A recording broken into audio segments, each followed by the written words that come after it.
What's the meaning of bootboy?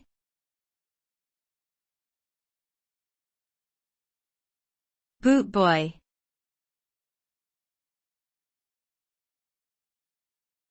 Bootboy.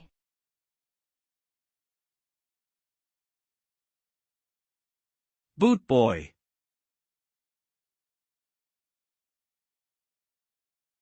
Bootboy.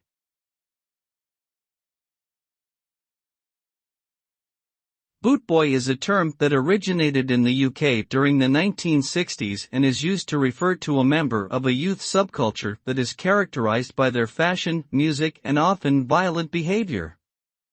They were often associated with soccer hooliganism and neo-fascist ideology. The term has evolved over time and is now used more broadly to describe any aggressive or violent individual who uses their boots as a weapon. In general, bootboy has negative connotations and is viewed as a derogatory term.